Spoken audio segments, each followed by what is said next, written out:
আমি যখন অনার্সে ভর্তি হই আমার সাবজেক্ট ছিল কম্পিউটার সায়েন্স অ্যান্ড ইঞ্জিনিয়ারিং। প্রথমে আমরা সুযোগ পাই ফ্রিল্যান্সিং এর সম্পর্কে জানার। যখন আমরা ফ্রিল্যান্সিং সম্পর্কে বিভিন্ন কিছু ঘাটাঘাটি করি তখন আমরা ফ্রিল্যান্সিং এর একটা প্রতিষ্ঠানের সাথে জড়ায় পড়ি, যারা তাদের কাজগুলো আমাদেরকে দিয়ে করানো শুরু করে। 3-4 মাস পরে তারা আমাদেরকে পেমেন্ট ঠিকঠাক মতো না করে চলে যায়। কি করব, খুব একটা চাপে পড়ে যায়, যেহেতু এটার লিডে আমি ছিলাম। 2 বছর মাঝে দিয়ে গ্যাপ যাওয়ার পরে একটা প্রতিষ্ঠান যারা রিসেলিং প্রোডাক্ট, তো তাদের মাধ্যমে আমরা ব্যবসা শুরু করি আর কি। দেন এটাও তাদের ম্যানেজমেন্টের সমস্যার কারণে বন্ধ হয়ে যায়। পরবর্তীতে আমিও আসলে চিন্তা করি যে এমন একটা প্রোডাক্ট নিয়ে কাজ করব, পচেও যাবে না, মানে পরে থাকলেও লোকসান হবে না। তখন চিন্তা থেকে আসে প্লাস্টিকের ভিতরে কলমের যে একটা ব্যাপার আছে, এটা নিয়ে বিজনেস করি, আমাদের খুব একটা বেশি ইনভেস্টমেন্ট দরকার নাই। যখন আমরা বিজনেসটা শুরু করি আমরা দেখলাম যে শুধু কলম দিয়ে আমাদের মার্কেট ধরাটা মানে খুব টাফ। তখন আমরা এটার সাথে বিভিন্ন প্রোডাক্ট অ্যাড করি। স্টেশনারি আইটেমের কিছু প্রোডাক্ট আমরা যেগুলো ইম্পোর্টারের কাছ থেকে নিয়ে আমাদের প্রোডাক্টের সাথে যুক্ত করে আমরা বিজনেসটা রান করি। এরপর এই সময়টাতেই দেশের রাজনৈতিক প্রেক্ষাপট মানে একটু উল্টে যায়। আমরা আসলে যে বিজনেসটা রান করতে পারি না, গ্রো করতে পারতেছিলাম। এটা বন্ধ হয়ে যাওয়ার পরে, যেহেতু আমার ব্যাকগ্রাউন্ড আইটি, আমি সিএসসি তে পড়াশোনা করতেছিলাম, আমরা চিন্তা করলাম যে একটা আইটি ফার্ম দাঁড় করাইতে অনেক বেশি ইনভেস্টমেন্টের প্রয়োজন। তারপরও আমরা সাহস করে শুরু করলাম। চিন্তা করলাম যে আমাদের ফার্মটা যদি আমরা চালিয়ে যাই, হিউজ খরচের ব্যাপার আছে, খরচটা আমরা কিভাবে উঠাতে পারি। সেই ক্ষেত্রে আমরা ট্রেনিং সেন্টার পাশাপাশি শুরু করলাম। আমাদের মোটামুটি বেশ ভালো আমরা গ্রো করতেছিলাম। এরপরেই আমাদের আবার সেই দেশে রাজনৈতিক অস্থিরতা শুরু হইলো। আবার একই ভুল, আমাদের খুব বেশি ইনভেস্টমেন্ট আমরা না নিয়ে নামার কারণে আমরা 3 মাসও টিকতে পারলাম না। দেন এই সময় আমাদের সিদ্ধান্ত হইলো যে আমি ই কমার্সে জড়াবো। তো দেন আমি প্রোডাক্ট খোঁজা শুরু করলাম কি নিয়ে করা যায়। প্রথমে যেটা করলাম, আমাদের ফেসবুক পেজ পাশাপাশি ওয়েবসাইট আমাদের আছে, বেশ মোটামুটি ভালোই করতেছিলাম। আমার এই সময়টাতে হইলো যে বিয়ে শাদী করে ফেলি, যেটা আসলে পরিবার জানতো না বা কেউই জানতো না গোপনে। তখন আমি একটা প্রেশারে পড়ে যাই। এইভাবে আমার একবার বন্ধ হচ্ছে, একবার আবার চালু করতে পারছি, আবার বন্ধ হচ্ছে, আবার চালু করতেছি। এর ভিতরে রাঙ্গামাটি ঘুরতে গিয়ে পরিচয় হলো একজনের সাথে, যে সেগুন কাঠের ফার্নিচার নিয়ে বিজনেস করা। সেখান থেকে আমাদেরকে সাপোর্ট দিবে, আমি যদি কিছু টাকা তাকে দেই। তো সেখানে অ্যাডভান্স হিসেবে আমি প্রায় 2.5 লক্ষ টাকা দিই। দেওয়ার পরে সেখানটাও একই অবস্থা, সে প্রোডাক্ট ঠিক মতো দিচ্ছে না, এই সমস্যা, বিভিন্ন সমস্যা। সেখানে টাকাগুলো আমাদের মারি, যে পরবর্তীতে কিছু ভেঙে কিছু টাকা আমরা তুলি। একটা পর্যায়ে আমার বাচ্চা হয়, তো আরো বেশি খরচের ব্যাপারটা চলে আসে। আমার এমন একটা সিচুয়েশন হইলো, আমি আর মানে পারতেছি না। আর যেহেতু আমার ইনভেস্টমেন্টটা কম ছিল, বাট আমার প্রতি মাসে 50-60 হাজার টাকা আয় করতে পারি, কিন্তু আমার দেখা গেছে একটা বাচ্চা অসুস্থ হয়ে গেছে বা অন্য একটা কোনো প্রবলেম হয়েছে, আমার সেখানে টাকাগুলো খরচ হয়ে গেল, আমি আমার মূলধন হারাই পেলাম। এখন আমি আবার মূলধন জোগাড় করতে পারি না, কারণ আমি ইতিপূর্বে প্রায় 5-6 বার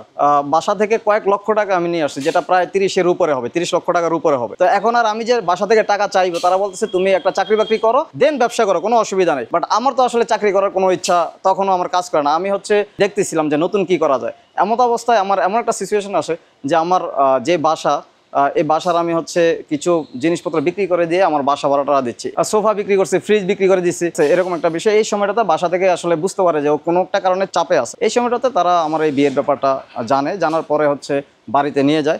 এই সময়ে আমি চিন্তা করলাম যে আমি নতুন করে ঘুরে দাঁড়াতে পারি। আর ইতিমধ্যে আমি কিছু ঋণও হয়ে যাই। আমার আবার ই কমার্স ব্যবসা আমি শুরু করি। এমন অবস্থায় পাশাপাশি আমার 3-4 মাস মোটামুটি আমি এটাকে একটু সময় নিয়ে গুছাইতেছিলাম, আগেরগুলোর মতো খুব সহজে করতেছি না। আর ইতিমধ্যে অলরেডি আপনার ই কমার্সের মার্কেটটা খুব কঠিন হয়ে গেছে, মানে এখানে কম্পিটিটর অনেক চলে আসছে। তো সেখানে আমি তখন একটা চাকরিও নেই, পাশাপাশি আমার এক ফ্রেন্ডের সহযোগিতায় যে একটা পত্রিকা অফিসে জব নেই। নেওয়ার পরে ইতিমধ্যে করোনা শুরু হয়ে যায়। এর মধ্যে 2 মাস যায়। 2 মাসের ভিতরে করোনা শুরু হয়ে যাওয়ার কারণে লকডাউন হয়। লকডাউনের কারণে আমাদেরকে ছুটি দিয়ে দেয়। আমরা গ্রামের বাড়িতে সবাই ভয়টায় গ্রামের বাড়ি চলে যাই। এরপরে যেটা হলো যে আসলে ওই 2 মাসের স্যালারিও পাই না। লাইফে একটাই চাকরি, 2 মাস এবং স্যালারি ছাড়া। বাড়িতে যাওয়ার পরে 3-4 মাস আসলে কি করব, সবাই ফ্যামিলিও একটা চাপে পড়ে গেল। এই সময় আমি আমার বিজনেস জড়িত ছিলাম, বড় ভাই, তার মাধ্যমে জানতে পারি যে সে করোনাকালীন যে পণ্যগুলো আছে এগুলো চায়না থেকে ইম্পোর্ট করে বিজনেসটা সে শুরু করছে। তো সে বলল যে নাহিদ ভাই, আপনি চাইলে আপনিও শুরু করতে পারেন, আমি আপনাকে হেল্প করি। তো এখানে আমার এবার শুরু হয় যে সম্পূর্ণ বিনা টাকায়, জাস্ট আমার ফোনটা হইলো আমার ইনভেস্টমেন্ট বা কিছু। এই ফোনের মাধ্যমে আমি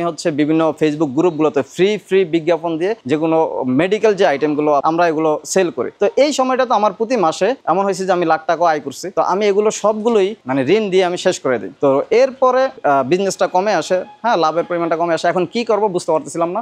নতুন বিজনেস খুঁজতেছি, আবার ইনভেস্টমেন্টও নাই, বাসা থেকেও আর ইনভেস্ট দিচ্ছে না। এই সময়টাতে আমি ফেসবুকে এমন একটা প্রোডাক্ট দেখতে পাই, খুবই আকর্ষণীয় এবং আমাদের দেশের জন্য খুবই দরকার, ধোঁয়াবিহীন গ্যাসের বিকল্প আধুনিক লাকড়ির চুলা। এই ভিডিওটা আমার সামনে আসে। তো আমি ভিডিওটা খুব ভালোভাবে দেখলাম। দেখার পরে মনে হইলো যে আসলে সারা বাংলাদেশে প্রায় প্রত্যেকটা ঘরই এটা দরকার, গ্রাম থেকে শহরে সব জায়গায়। যাদের গ্যাসের সমস্যা তারা এটা ফ্ল্যাট বাসায় ব্যবহার করতে পারবে। তো আমার পণ্যটা খুব ভালো লাগছে। ভালো লাগার পরে এখন চিন্তা করলাম যে তাহলে আমি ইনভেস্ট কোথায় পাই। তো বাই দ্য ওয়ে, এর ভিতরে 1 মাস চলে যায়। আমি আবার ঢাকায় চলে আসি গ্রাম থেকে। আসার পরে আমার মনে পড়ে যে এই চুলাটার কথা আমি বলছিলাম যে আসলে কেমন, কিভাবে বিজনেস করা যায়। তো আমি তাদের সাথে যোগাযোগ করি। আনফরচুনেটলি নাম্বারটা আসলে রং নাম্বার ছিল।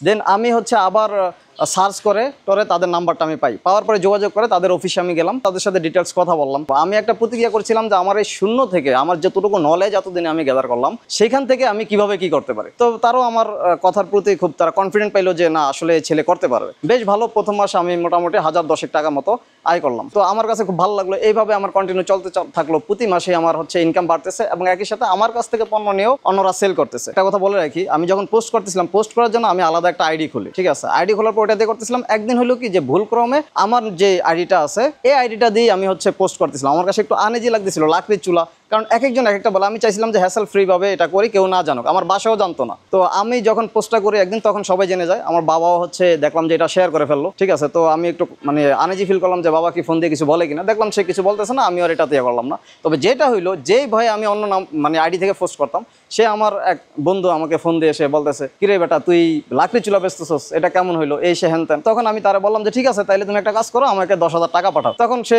বললো যে না আসলে আমার কাছে নাই, তুমি হেল্প করতে পারবো না, তুমি এত কথা বলতেছো না। আমি একটু রাগে হইলাম, কারণ ইতিমধ্যে আমি আসলে অনেকে চিনলাম, জানলাম, বুঝলাম, বা মানে পরিস্থিতি বাস্তবতা সম্পর্কে আমি বুঝলাম। আমার আসলে লাস্ট 2 বছরে আমি তখন ফিল করতেছিলাম যে আমার হিউজ ফ্রেন্ড সার্কেল ছিল, বাট আমার সাথে 2-3 জন ছাড়া কারোর সাথে খুব একটা যোগাযোগ ছিল না। কারণ সবাই মনে করতেছিল যে যোগাযোগ করলেই কিনা আবার টাকা পয়সা চায়, এরকম একটা পরিস্থিতি। যেহেতু এখন সবাই জানলো যে আমি এই বিজনেসটা করতেছি, আমার এখন যে কোনো আইডি থেকে আমি শেয়ার করতেছি। যখন আমার নিজের আইডিটা থেকে আমি বিভিন্ন গ্রুপে পোস্ট করলাম, আমার আরও সেল আরও বাড়লো। তো একটা পর্যায়ে যাদের সাথে আমরা বিজনেসটা করতাম তাদের কিছু ব্যাপার ছিল যে এটার ওয়ারেন্টি গ্যারান্টি সম্পর্কে একটা ব্যাপার ছিল। তারা আর আমাদেরকে সেইভাবে সার্ভিসটা মানে ওয়ারেন্টি গ্যারান্টি যে ব্যাপারটা এটা দিতে পারতেছিল না, এবং আমাদের যে পরিমাণ অর্ডার আসতেছিল ঠিক টাইমে অর্ডারটাও তারা ঠিক মতো দিতে পারতেছিল না। কোয়ালিটি নিয়ে একটু কাস্টমারদের কাছ থেকে কমপ্লেন আসতেছিল, তাদের সাথে বললাম যে একটু কোয়ালিটি ডেভেলপ করেন, তারা তাদের মতো কাজ করছে, এটা স্বাভাবিক বিষয়।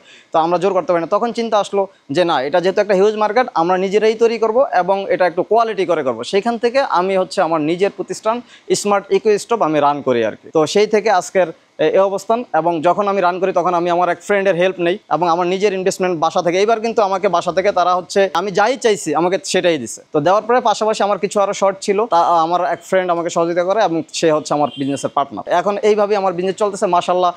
যেখানে হচ্ছে আমি শুধু আমার ভাড়াটা নিয়ে শুরু করলাম, মানে যাওয়া আসার ভাড়া নিয়ে শুরু করলাম, সেখান থেকে আজকে আমাদের এই প্রতিষ্ঠানে আল্লাহর রহমতে অল ওভার প্রায় 50 লক্ষ টাকার প্রোডাক্ট আছে।